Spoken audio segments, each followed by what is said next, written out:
एक रेसलर का फिनिशर उसके बाकी मूव से ज्यादा जरूरी होना चाहिए और ये मूव खुद रेसलर को और रेसलिंग देखने वाली ऑडियंस दोनों को ही खास लगना चाहिए। कुछ आइकॉनिक मूव्स जैसे कि the sweet chin music, the DDT और द फ्रॉग स्प्लैश भी काफी लेजेंडरी मूव्स हैं, जिनका नाम WWE के लेजेंडरी रेसलर्स के साथ जुड़ा है। लेकिन बीते सालों में ये मूव्स अब रेसलर्स के आम मूव के तौर पर इस्तेमाल होने लगी हैं, जिसकी वजह से ये उतने खास नहीं लगती जितनी ये हुआ करती थी। इसमें कोई शक नहीं है कि ये बात सही भी है कि एक नया मूव जिसे पहले कभी किसी ने नहीं किया वो करना बहुत मुश्किल होता है।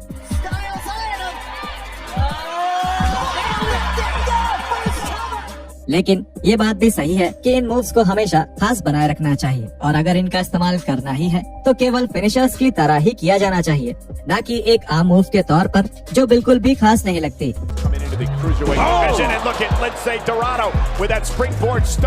तो अब जुड़िए हमारे साथ जहां हम 10 ऐसे WWE फिनिशर्स के बारे में बात करेंगे जिन्हें एक आम मूव बना दिया गया। Number 1, the spare.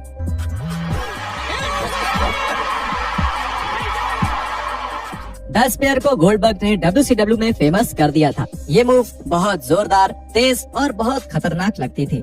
अपने WCW के यादगार करियर में जब भी गोल्डबर्ग ये मूव करते थे तो फैंस को तुरंत पता चल जाता था कि अब ये मैच खत्म हो चुका है। द स्पेयर का इस्तेमाल आगे चलकर एज, राइनो,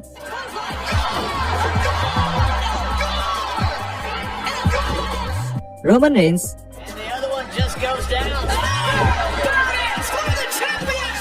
जैसे रेसलर्स ने किया, जिन्होंने इसे एक फिनिशर के तौर पर ही इस्तेमाल करना जारी रखा और इस मूव का ऑरा भी बनाए रखा। इसके बावजूद भी ये बहस होती है कि ये मूव अब WWE में बहुत ज्यादा इस्तेमाल हो चुकी है। पिछले 15 सालों में कई रेसलर्स ने इस मूव को एक आम मूव के तौर पर कुछ ऐसे इस्तेमाल किया है जैसे इस मूव का कोई मतलब ही नहीं है। बिगी,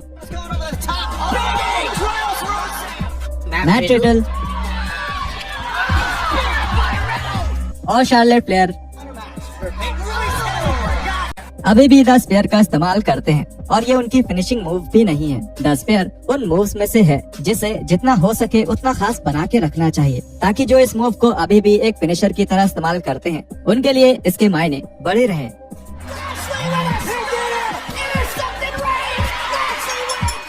नंबर 2, द डीडीटी।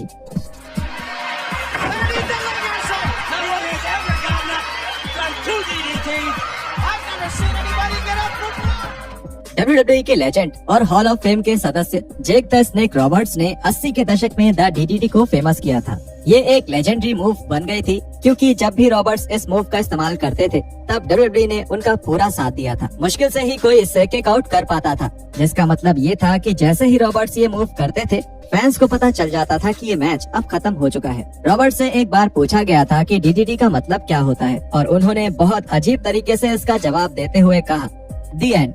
इस मूव को बचाने के लिए रॉबर्ट्स और WWE की कोशिशों के बाद भी ये मूव जल्द ही बहुत ज्यादा इस्तेमाल होने लगी और एक आम मूव की तरह ही रेसलर्स के मूव सेट्स में शामिल हो गई। WWE रोस्टर के लगभग हर रेसलर ने कभी न कभी डीडीटी का इस्तेमाल किया था, इसलिए ये कुछ खास नहीं रह गई। इसलिए जब एलेक्सा ब्लिस जैसी सुपरस्टार ने इस मूव को अपने फिनिशर के तौर पर इस्तेमाल करने का फैसला किया तो फैंस को ये एक फिनिशर के तौर पर पसंद नहीं आई, क्योंकि रोस्टर पर मौजूद लगभग हर रेसलर ने इस मूव को बहुत ज्यादा इस्तेमाल कर लिया था। स्टोन कोल्ड ने WWE टेलीविजन पर अपनी नाराजगी जताई थी कि ये मूव अब ओवर यूज्ड हो चुकी है और अब इस मूव से मुश्किल से 2 काउंट मिलता है। The top rope elbow.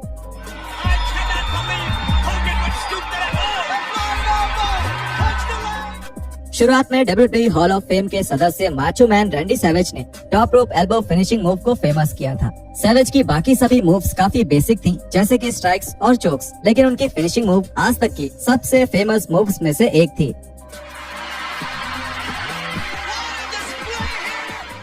Savage आसमान की तरफ इशारा करते थे और फिर हवा में छलांग लगाकर अपने ओपोनेंट के ऊपर गिरते थे। टॉप रोप एल्बो मूव 90 के दशक में काफी आम मूव बन गई जब शॉन माइकल्स इसे एक सिग्नेचर मूव के तौर पर इस्तेमाल करने लगे और टेस्ट एक फिनिशिंग मूव की तरह। लेकिन जैसे जैसे 2000 का दशक बढ़ा, बेली,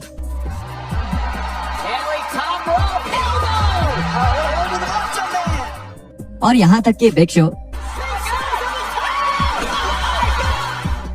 जैसे रेसलर्स इस मूव को अपने मैचेस में सिग्नेचर मूव के तौर पर इस्तेमाल करते हैं। बेशक ऐसा सैवेज को ट्रिब्यूट देने के लिए ही किया जाता है।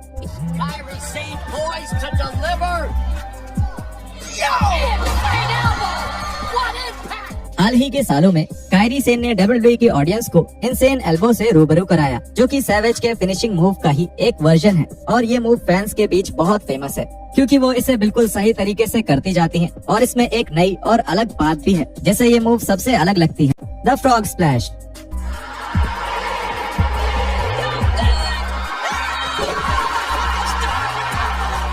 द फ्रॉग स्प्लैश को दो लोगों ने फेमस किया था, जो थे महान एडी गुरेरो और Mister Monday Night Rob Van Dam. जब भी ये दोनों इस मूव को करते थे तब ये एकदम परफेक्ट और खतरनाक लगती थी।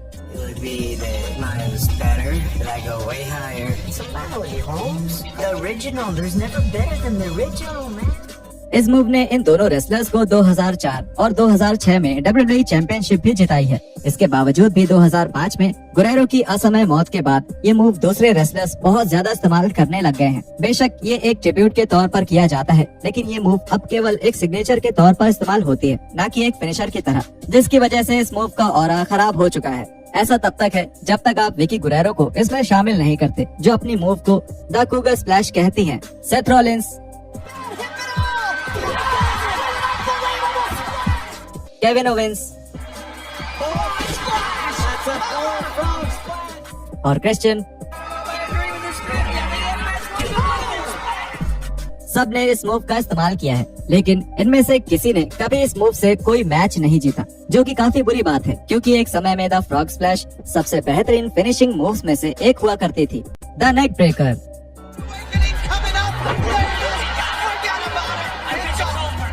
इस मूव का नाम ही अपने आप में काफी खतरनाक लगता है, लेकिन 80 के दशक में ये WWE के फैंस के देखे हुए सबसे खतरनाक मूव्स में से एक था। द नेक ब्रेकर को रेविशिंग रिक रूड ने फेमस किया था, जो इस मूव के अपने वर्जन को द रूड अवेकनिंग कहते थे। ये मूव देखने में ऐसी लगती थी जैसे ये सच में रेसलर्स को चोट पहुंचाती है, और अक्सर जब रूड ये मूव करते थे तब दर्शक चौंक जाते थे। उसके बाद से ही द नेक ब्रेकर एक आम स्पॉट बन गया था, जिसका अब कोई मतलब नहीं रहा है। WWE रोस्टर के लगभग हर रेसलर ने ये मूव अपने मैच के दौरान इस्तेमाल किया है या फिर इस बेहतरीन मूव का अपना कोई वेरिएशन दिखाया है। ये बहुत शर्म की बात है कि एक मूव जिसे WWE टेलीविजन पर पहले इतना बचा कर रखा जाता था, वो बस एक आम मूव बनकर रह गई है और अब एक बॉडी स्लैम की तरह ही किसी भी मैच में देखने को मिल जाती है।